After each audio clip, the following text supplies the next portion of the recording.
الحمد للہ وحدہ لا شریک لہ والصلاة والسلام علی من لا نبی بعدہ اما بعد۔ پارہ نمبر 9۔ قال الملأ الذين استكبروا من قومه لنخرجنك يا شعيب والذين آمنوا معك من قريتنا أو لتعودن في ملتنا۔ 8ویں پارے کے آخر میں حضرت شعیب علیہ السلام اور ان کی قوم کی داستان شروع ہوئی تھی۔ 9ویں پارے کے شروع میں بھی انہی کی بقیہ داستان ہے۔ قوم کے متکبر لوگوں نے کہا، اے شعیب علیہ السلام، یا تو تم اور جو تم پر ایمان لائے ہیں سارے ہماری ملت میں واپس آ جائیں، وگرنہ ہم تمہیں اپنی بستی سے نکال دیں گے۔ بالآخر قوم کی سرکشی کی وجہ سے ان پر زلزلہ آیا اور وہ اپنے گھروں میں اوندے منہ پڑے رہ گئے۔ وما ارسلنا في قرية من نبي الا اخذنا اهلها بالبأساء والضراء لعلهم يضرعون۔ اللہ تعالیٰ کی سنت اور طریقہ یہ ہے کہ جب کسی قوم کی طرف رسول بھیجتے ہیں اور وہ ان کی بات نہیں مانتے تو اللہ تعالیٰ پہلے ان کو فقر و فاقہ، بیماری اور کسی مصیبت میں مبتلا کرتے ہیں۔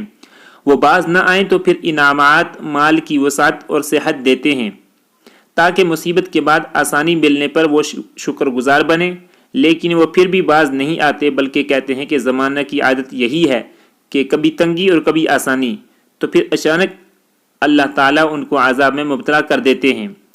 ثم بعثنا من بعدهم موسى بآياتنا إلى فرعون وملئه فظلموا بها۔ یہاں سے لے کر کئی آیات تک حضرت موسیٰ علیہ السلام اور فرعون کا تفصیلی واقعہ بیان فرمایا ہے کہ حضرت موسیٰ علیہ السلام کا فرعون کے ساتھ مقابلہ ہوا، فرعون سے گفتگو ہوئی اور فرعون نے حضرت موسیٰ علیہ السلام کے مقابلے میں جادوگر بلائے۔ اللہ تعالیٰ نے اپنے کرم سے حضرت موسیٰ علیہ السلام کو فتح دی، جادوگروں کو ناکام کیا، پھر وہ سارے کے سارے جادوگر کلمہ پڑھ کر حضرت موسیٰ علیہ السلام پر ایمان لے آئے۔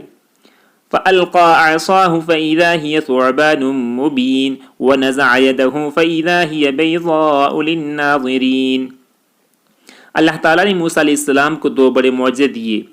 نمبر 1، ید بیضا، اپنا ہاتھ بغل کے نیچے رکھتے پھر نکالتے تو ایسے چمکتا جیسے سورج چمکتا ہے۔ نمبر 2، عصا، موسیٰ علیہ السلام پتھر پر مارتے تو پانی کے چشمے بہہ پڑتے اور سمندر پر عصا مارتے تو پانی میں راستے بن جاتے۔ حضرت موسیٰ علیہ السلام فرعون کی قوم کی طرف آئے ہیں، دعوت دی ہے، انہوں نے ان کی دعوت کو جھٹلایا تو ان پر کئی قسم کے عذاب آئے ہیں۔ فَأَرْسَلْنَا عَلَيْهِمُ الطُّوفَانَ وَالْجَرَادَ وَالْقُمَّلَ وَالضَّفَادِعَ وَالدَّمَ آيَاتٍ مُفَصَّلَاتٍ۔ یہاں پر ان میں سے 5 عذابوں کا ذکر ہے: طوفان کا عذاب، ٹڈی دل کا عذاب، چیچڑیوں یعنی جوؤں کا عذاب، مینڈکوں کا عذاب اور خون کا عذاب۔ وَلَمَّا وَقَعَ عَلَيْهِمُ الرِّجْزُ قَالُوا يَا مُوسَى ادْعُ لَنَا رَبَّكَ بِمَا عَهِدَ عِندَكَ۔ جب ایک عذاب آتا تو وہ کہتے، اے موسیٰ اللہ تعالیٰ سے دعا کرو، اگر یہ ٹل جائے تو آپ کی بات مان لیں گے۔ موسیٰ علیہ السلام اللہ تعالیٰ سے دعا کرتے، عذاب ٹل جاتا، یہ پھر سرکشی کرنا شروع کر دیتے۔ پھر دوسرا عذاب آتا، اے موسیٰ اللہ تعالیٰ سے دعا کرو، اگر یہ ٹل جائے تو آپ کی بات مان لیں گے۔ موسیٰ علیہ السلام اللہ تعالیٰ سے دعا کرتے، عذاب ٹل جاتا، یہ پھر سرکشی کرنا شروع کر دیتے۔ تو یہ لوگ سرکشی سے باز نہ آئے، ان کی سرکشی بڑھتی ہی چلی گئی۔ وَوَعَدْنَا مُوسَى 30 لَيْلَةً وَأَتْمَمْنَاهَا ب10 فَتَمَّ مِيقَاتُ رَبِّهِ 40 لَيْلَةً۔ جب حضرت موسیٰ علیہ السلام بنی اسرائیل کو ساتھ لے کر گئے تو فرعونیوں نے پیچھا کیا اور وہ دریا میں غرق ہو گئے۔ اب بنی اسرائیل نے حضرت موسیٰ علیہ السلام سے درخواست کی کہ ہمیں کوئی ضابطہ حیات، شریعت یا دستور خداوندی چاہیے جس کے مطابق ہم زندگی گزار سکیں۔ حضرت موسیٰ علیہ السلام نے اللہ تعالیٰ سے درخواست کی تو اللہ تعالیٰ نے فرمایا کوہ طور پر 30 دن کا قیام فرمائیں، پھر مزید 10 دن بڑھا دیے۔ ان الذين اتخذوا العجل سينالهم غضب من ربهم وذلة في الحياة الدنيا۔ موسیٰ علیہ السلام نے جاتے ہوئے اپنے بھائی حضرت ہارون علیہ السلام کو اپنا جانشین بنایا کہ میری قوم کی اصلاح کرتے رہنا اور انہیں سمجھاتے رہنا، مگر قوم شرک میں مبتلا ہو گئی۔ اب یہاں سے فرما رہے ہیں کہ بچڑے کو معبود بنانے کی وجہ سے آخرت میں بھی ان پر اللہ تعالیٰ کی طرف سے غضب ہوگا اور دنیاوی زندگی میں بھی یہ ذلیل و خوار ہوں گے۔ الذين يتبعون الرسول النبي الأمي الذي يجدونه مكتوبا عندهم في التوراة والإنجيل۔ پہلی صفت یہ ہے کہ آپ صلی اللہ علیہ وسلم رسول ہیں۔ رسول ایسے پیغمبر کو کہتے ہیں جو نئی شریعت لے کر آئے۔ دوسری صفت یہ ہے کہ آپ نبی ہیں صلی اللہ علیہ وسلم۔ تیسری صفت آپ صلی اللہ علیہ وسلم کے امی ہونے کی ہے۔ چوتھی صفت یہ ہے کہ آپ صلی اللہ علیہ وسلم کا تذکرہ تورات انجیل میں ہے، اور اس کے ساتھ ساتھ حضرت موسیٰ علیہ السلام کو خطاب بھی ہے کہ آپ علیہ السلام کی قوم کے جو لوگ نبی اکرم صلی اللہ علیہ وسلم کے زمانے میں موجود ہوں گے ان کے لیے دنیا اور آخرت کی کامیابی نبی اکرم صلی اللہ علیہ وسلم کی اتباع کرنے میں ہی ہوگی۔ قُلْ يَا أَيُّهَا النَّاسُ إِنِّي رَسُولُ اللَّهِ إِلَيْكُمْ جَمِيعًا۔ اس آیت میں نبی اکرم صلی اللہ علیہ وسلم کو حکم دیا جا رہا ہے کہ آپ اعلان عام کے ذریعے لوگوں کو بتلا دیں کہ میں تم سب کی طرف رسول بنا کر بھیجا گیا ہوں۔ نبی اکرم صلی اللہ علیہ وسلم سابقہ انبیاء علیہم السلام کی طرح کسی خاص قوم یا قبیلے یا خطے یا ملک کے نبی نہیں، بلکہ آپ صلی اللہ علیہ وسلم تمام اقوام عالم، جن و انس اور قیامت تک آنے والی نسلوں کے لیے نبی اور رسول ہیں۔ جب آپ صلی اللہ علیہ وسلم قیامت تک تمام اقوام عالم کے نبی اور رسول ہیں تو پھر کسی اور نبی کے آنے کی قطعاً گنجائش نہیں ہے۔ یہی تو ختم نبوت کی دلیل ہے۔ وَقَطَّعْنَاهُمُ اثْنَتَيْ عَشْرَةَ أَسْبَاطًا أُمَمًا وَأَوْحَيْنَا إِلَى مُوسَىٰ إِذِ اسْتَسْقَاهُ قَوْمُهُ أَنِ اضْرِب بِّعَصَاكَ الْحَجَرَ۔ درمیان میں نبی اکرم صلی اللہ علیہ وسلم کی عمومی بعثت اور ختم نبوت کا بیان تھا۔ اب یہاں سے لے کر کئی آیات تک پھر حضرت موسیٰ علیہ السلام کے زمانے کے یہودیوں کے حالات و واقعات کو بیان کیا جا رہا ہے۔ وَإِذْ أَخَذَ رَبُّكَ مِن بَنِي آدَمَ مِن ظُهُورِهِمْ ذُرِّيَّتَهُمْ وَأَشْهَدَهُمْ عَلَىٰ أَنفُسِهِمْ أَلَسْتُ بِرَبِّكُمْ قَالُوا بَلَىٰ۔ گزشتہ آیات میں ان معاہدات کا ذکر تھا جو بنی اسرائیل سے احکام تورات کی پابندی کے سلسلے میں لیے گئے تھے۔ اب یہاں سے معاہدہ الست کا ذکر ہے۔ جب حضرت آدم علیہ السلام کو جنت سے زمین پر اتارا گیا تو وادی نعمان میں جو عرفات میں واقع ہے، اللہ تعالیٰ نے قیامت تک پیدا ہونے والی انسانیت کی روحوں کو جمع کیا جو چھوٹی چھوٹی چونٹیوں کی شکل میں تھیں، پھر ان سے عہد و پیمان لیا کہ کیا وہ اللہ تعالیٰ کو اپنا رب مانتے ہیں۔ سب نے اقرار کیا کہ وہ اللہ تعالیٰ کو اپنا رب مانتے ہیں۔ دنیا میں آنے کے بعد کچھ شخصیات ایسی بھی تھیں جنہیں عہد الست یاد رہا تھا۔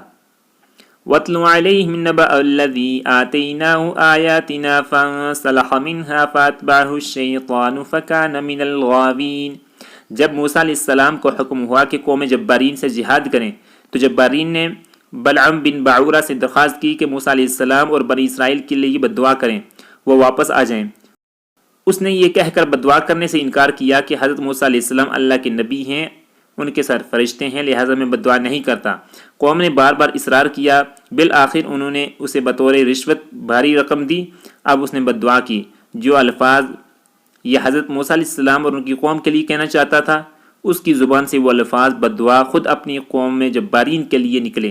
نتیجہ یہ ہوا کہ اس کے دین اور دنیا برباد ہو گئے اور زبان لٹک کر سینے پر آ گئی۔ اللہ تعالیٰ نے یہاں سے اس کو کتے کے ساتھ تشبیہ دی ہے۔ کتے کے اوپر وزن ہو تب بھی ہمتا ہے، وزن نہ ہو تب بھی ہمتا ہے۔ یہ بھی ایسا شخص ہے جس کے پاس علم ہو تب بھی فائدہ نہیں، علم نہ ہو تب بھی فائدہ نہیں۔ اللہ تعالیٰ ہماری حفاظت فرمائے۔ قُلْ لَا أَمْلِكُ لِنَفْسِي نَفْعًا وَلَا ضَرًّا إِلَّا مَا شَاءَ اللَّهُ وَلَوْ كُنْتُ عَالِمَ الْغَيْبِ لَاسْتَكْثَرْتُ مِنَ الْخَيْرِ وَمَا مَسَّنِيَ السُّوءُ۔ گزشتہ آیات میں فرمایا تھا کہ قیامت کا علم صرف اللہ تعالیٰ کی ذات کو ہے۔ یہاں سے اس مشرکانہ عقیدے کی تردید فرمائی جو لوگوں نے انبیاء علیہم السلام اور خصوصاً نبی اکرم صلی اللہ علیہ وسلم کے بارے میں اپنا رکھا تھا۔ نبی اکرم صلی اللہ علیہ وسلم کو بھی علم غیب حاصل ہے، اسی وجہ سے قیامت کی معین تاریخ بتانے کا آپ سے مطالبہ کرتے تھے۔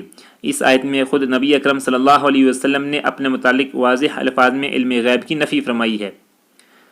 وَإِذَا قُرِئَ الْقُرْآنُ فَاسْتَمِعُوا لَهُ وَأَنصِتُوا لَعَلَّكُمْ تُرْحَمُونَ۔ قرآن کریم کا موجب رحمت ہونا اس وقت ہوگا جب اس کی قرأت کے وقت آداب کا لحاظ رکھا جائے۔ قرآن کریم کا ادب یہ ہے کہ جب پڑھا جائے تو سننے والے کان لگا کر توجہ سے سنیں اور خاموش رہیں۔ اب بات کو سمجھیں۔ اس آیت کا تعلق نماز کے ساتھ ہے اور پورا قرآن کریم سورہ فاتحہ سے لے کر سورۃ الناس تک 114 سورتوں کا نام ہے۔ نمازیں دو طرح کی ہیں، نمبر 1 جہری جیسے فجر، مغرب اور عشاء، نمبر 2 سری جیسے ظہر اور عصر۔ یہاں اللہ تعالیٰ نے حکم بھی دو دیے ہیں۔ نمبر 1 فاستمعوا لہ کہ جب امام جہری نمازوں میں بلند آواز سے قرات کرے تو مقتدی کان لگا کر توجہ کے ساتھ سنے۔ نمبر 2 انصتو جب امام سری نماز ہو یعنی ظہر اور عصر میں آہستہ قرات کرے، اس کی آواز سنائی نہ دے رہی ہو تو مقتدیوں کے لیے حکم ہے کہ خاموش رہیں۔ سورۃ الانفال۔ انفال نفل کی جمع ہے۔ نفل زائد چیز کو کہتے ہیں، مراد اس سے مال غنیمت ہے جو میدان جنگ میں ملتا ہے۔ اس صورت میں چونکہ مال غنیمت کا ذکر ہے اس لیے اس صورت کا نام سورۃ الانفال ہے۔ يسألونك عن الأنفال قل الأنفال لله والرسول فاتقوا الله وأصلحوا ذات بينكم۔ یہاں مال غنیمت کا حکم بیان کیا گیا ہے۔ غزوہ بدر کے موقع پر فتح مکہ کے بعد مسلمانوں کے درمیان مال غنیمت کی تقسیم کے بارے میں اختلاف واقع ہوا تھا، تو اس آیت میں اس اختلاف کو ختم کرنے کے لیے فرمایا کہ مال غنیمت کے فیصلے کا اختیار اللہ تعالیٰ اور اس کے رسول کو ہے۔ مسلمانوں کو آپس میں صلح اور تقوی کا حکم دیا گیا ہے۔ مال غنیمت کی مزید تفصیل 10ویں پارے کے شروع میں آئے گی۔ انما المؤمنون الذين اذا ذكر الله وجلت قلوبهم واذا تليت عليهم آياته زادتهم ایمانا وعلى ربهم يتوکلون۔ یہاں اللہ تعالیٰ نے مومنین کی 5 صفات بیان فرمائی ہیں۔ پہلی صفت خوف خدا، دوسری صفت تلاوت کے ذریعے اپنے ایمان کو بڑھاتے ہیں یعنی ایمان میں ترقی کرتے ہیں، تیسری صفت اللہ تعالیٰ پر توکل کرتے ہیں۔ توکل کا معنی ہے اسباب اختیار کرتے ہوئے اللہ تعالیٰ پر بھروسہ کرنا، اسباب چھوڑ کر بھروسہ کرنے کو تعتل کہتے ہیں۔ شریعت میں تعتل نہیں بلکہ توکل ہے۔ چوتھی صفت اقامت صلاۃ یعنی فرائض، واجبات، سنن اور آداب کا خیال کرتے ہیں۔ پانچویں صفت انفاق فی سبیل اللہ۔ کما اخرجک ربک من بیتک بالحق وان فریقا من المؤمنین لکارہون۔ یہاں سے لے کر کئی آیات تک غزوہ بدر کی تفصیلی داستان کو بیان کیا جا رہا ہے۔ پھر آگے اللہ تعالیٰ نے ایمان والوں کو مخاطب کر کے جنگ کے کچھ بہترین اصول بیان فرمائے ہیں جن پر عمل کر کے میدان جنگ میں کامیابی حاصل کی جا سکتی ہے۔ اللہ تعالیٰ ہم سب کو یہ اصول اپنانے کی توفیق عطا فرمائے۔ میدان جنگ میں کامیابی کے لیے 5 اصول بیان کیے گئے ہیں۔ میدان جنگ میں پیٹھ نہ پھیریں۔ یا ایھا الذین آمنوا اذا لقیتم الذین کفروا زحفا فلا تولوہم الادبار۔ اے ایمان والو، جب کافروں سے تمہارا آمنا سامنا ہو جائے اور وہ چڑھائی کر کے آ رہے ہو تو ان کو پیٹھ مت دکھاؤ، اللہ اور اس کے رسول کی اطاعت کریں۔ یا ایھا الذین آمنوا اطیعوا اللہ ورسولہ ولا تولوا عنہ وانتم تسمعون۔ اے ایمان والو، اللہ اور اس کے رسول کی تابعداری کرو اور اس کی تابعداری سے منہ نہ موڑو جبکہ تم اللہ اور اس کے رسول کے احکام سن رہے ہوں۔ نمبر 3، اللہ اور اس کے رسول کی دعوت کو قبول کرنا چاہیے۔ یا ایھا الذین آمنوا استجیبوا للہ وللرسول اذا دعاکم لما یحییکم واعلموا ان اللہ یحول بین المرء وقلبہ وانہ الیہ تحشرون۔ اے ایمان والو، اللہ اور اس کے رسول کی دعوت قبول کرو جب رسول تمہیں اس بات کی طرف بلائے جو تمہیں زندگی بخشنے والی ہے، اور یہ بات جان رکھو کہ اللہ انسان اور اس کے دل کے درمیان آڑ بن جاتا ہے، اور یہ کہ تم سب کو اسی کی طرف اکٹھا کر کے لے جایا جائے گا۔ نمبر 4، اللہ اور اس کے رسول سے بے وفائی نہ کریں۔ یا ایھا الذین آمنوا لا تخونوا اللہ والرسول وتخونوا اماناتکم وانتم تعلمون۔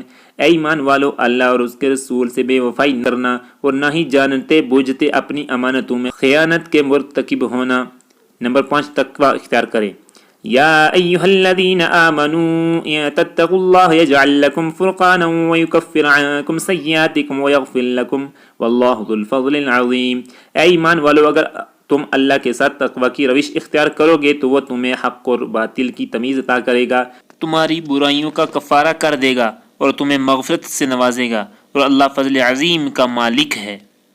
قل للذین کفروا ان ينتهوا یغفر لهم ما قد سلف وان يعودوا فقد مضت سنت الاولین۔ گزشتہ آیات میں ایمان والوں کے لیے اصول کا بیان تھا۔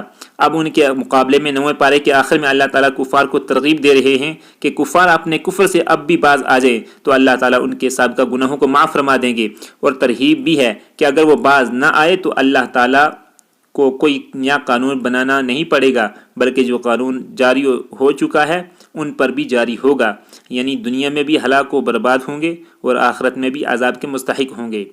وآخر دعوانا الحمد للہ رب العالمین۔